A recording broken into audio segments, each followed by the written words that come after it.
he liked to eat poop. To quote one of the ladies, one of his ladies, which he liked the ladies, but he also liked them very young, and he liked to pay for them. It's true. That's what it is. Yeah, he liked girls and ladies, basically. They were as young as 14. I don't think you're a lady at that. I mean... Yeah, that's right. That's actually what you might say, a young lady. Oh, look at this nice young lady. That's and true. You don't really want to be introducing your date as a man who's in his 50 plus, saying this. What do you think of my date? This nice young lady. You don't want that. I think he was already 65 at the time he was living in Belize. Yeah, okay, that makes sense. Yeah, because actually, in his mid 50s is when he did the guru thing. Yeah, when he had his little flirtation with enlightenment. He had a flirtation with enlightenment. I love that we just glossed over him pooping and we're just moving on to the enlightenment. But I like it. He was a man of many different. You don't have to gloss over the poop. He didn't. He certainly didn't gloss over it. We'll be talking about the poop. But I'm just saying that we have to understand that's where it's coming from. It's coming from a guy who's bounced around in life experiences. How do you go from enlightenment? How is this an enlightened experience? I think what it is that he tried enlightenment. He went, boring. What's a guy got to do to get a nice piece of shit on my plate? You're absolutely right. Sandwich. I exactly, without the bread, just shit, please. Yeah, but I think I'm going low carb, if you don't mind. Just at very best, if you could wrap it in lettuce, that would be fine. Yeah, the hammock detail does add it's something. It seems almost Jimmy Buffett-ish. Like, we're chilling, we're on the hammock. Why don't we just cut a hole in the hammock? You're relaxing, shit in my mouth. That's all it is. That's the thing, a nice hammock too. You know what I mean? It's not an awkward situation. Relax, you're in the hammock. I like the fact that this is really what we're running with for this whole time. I mentioned to my buddy Dave that we were going to be talking about this documentary, and I said, have you ever seen it? And he's like, yeah, that's the one with the girl shit in his mouth, right? And I'm like, yeah, it is. It's an hour and a half documentary about many different things, but that was his takeaway. He's a multifaceted man, but it usually it all ends in how big a shit and what did they eat. I looked it up, Corpophagia? What was it that I said it was? Coprophagia. He sent it to me. And you made a stupid fucking joke about it. Can I say the joke? Yeah, of course. It's called coprophagia, and I said they should make a show where they show people, pooping in people's mouths, and just have one fish-eyed lens showing the whole thing, and it would be called GoProphagia, right? GoPro sponsorship opportunity. So you can see it. You can imagine my surprise when I saw that in a text. You said, save it for the pod. that's exactly how. So you didn't get my tone in the text. Anyway, so yes, corpophagia, where it's an actual. It exists in different in animal species. But I was kind of wondering, what would be potentially a motivation psychologically to do that, and OCD came up.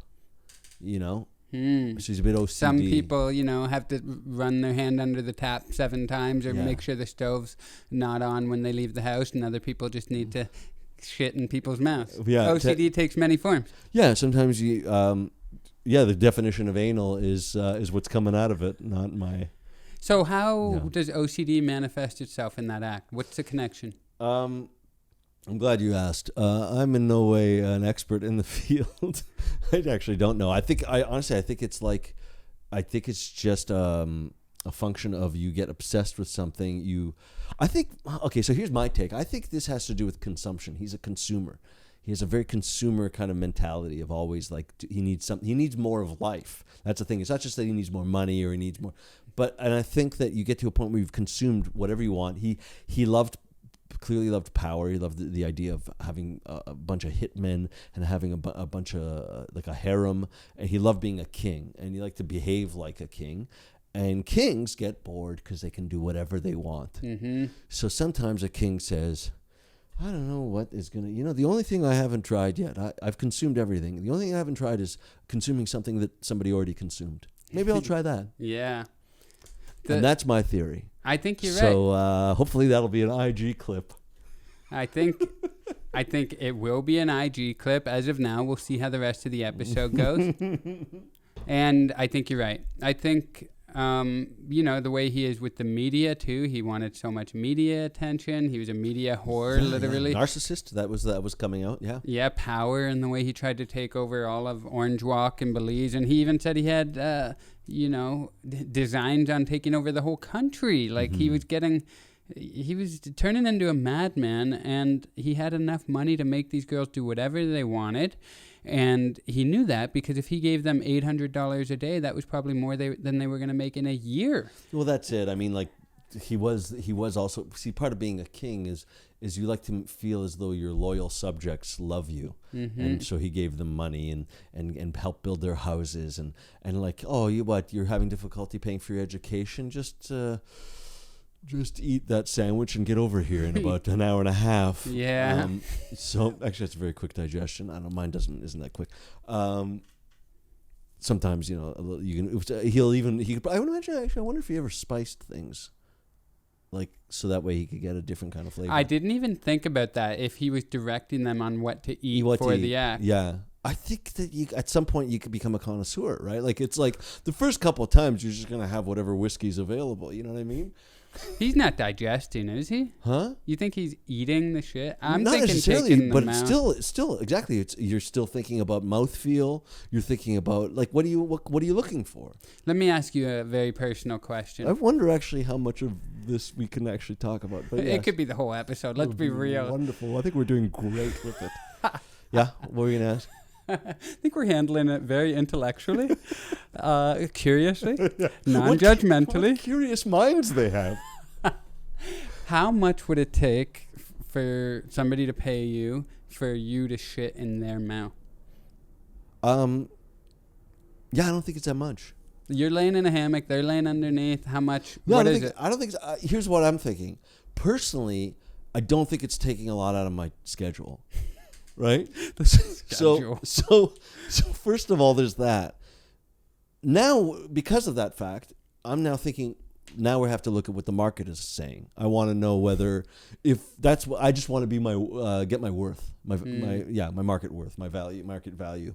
But there is no market for this. How do you determine that? That's the thing. I'm not gonna. What's the number, Alex? Here's all I'm trying to say here. Let me 10,000. I'm just saying that before I answer him, I'm not going to immediately just blurt out a number because I'll feel like an idiot if he says, "Yeah, fine, that sounds great." I'm like, fuck, I should have. Right? There's that. So I would say, can I get back to you tomorrow? I'd like to talk to you. I'd like to maybe just see what's out there. What the other offers are out there. Does it matter to you if it was a man or woman that presented this offer to you? Would you have a harder time pooping in either gender's mouth? No, it really doesn't. Because it's away from me. It's not though. They're right under the hammock. Yeah, but again, it's like it's either you're into it or you're not. I mean, if I was into it and I was looking down and seeing who it is as the recipient, then maybe that might be a thing for me, and then I want a specific. But because that's not a thing for me, it doesn't matter who's on there. It's like saying, what are you more comfortable with, a white toilet or a slightly beige toilet? A toilet doesn't have feelings. That's what I'm saying. This is a transaction. How the hell am I going to get through this emotionally if it's not just a transaction they're just human toilets? 30,000 is my number. You thought about it, 30 grand. I just thought about it in the last 20 seconds while you've been pussyfooting around the issue and not giving me a number. It's good. Well, I'm glad I gave you I got people that want answers, Alex. Okay, so... No, that's good. That's good. Let's move on from the pooping. No, but I just want to say that I would go way lower than that. Anybody's out there, I'm saying, if anybody's out there, I go way lower than that. Just because I know that's come on, for the amount of time and effort I put into it, you're never gonna get, and I'm gonna take all your work away from you. I like that, classic. And there's no union for these sorts of endeavors. True enough. Just scab as you're walking over to the hammock. Did he say scat? Because I'm available at a very good price. Hi, I hope you've been enjoying this episode of Alex and DJ Watch a Doc. We have a sponsor. Getting bored of the same old thing? It's high time to spice things up, don't you think? Put a little something hot on her plate. Devil's Treat hot and spicy dinner sauces. Add to chicken, beef, pork, tofu, or straight out of the jar into your mouth. It goes down fast and it comes out faster. So then you can have a little spicy soft serve for dessert too. It's the devil's treat for dinner and more. So go get in the hammock and swing with devil's treat. Treat of the devil.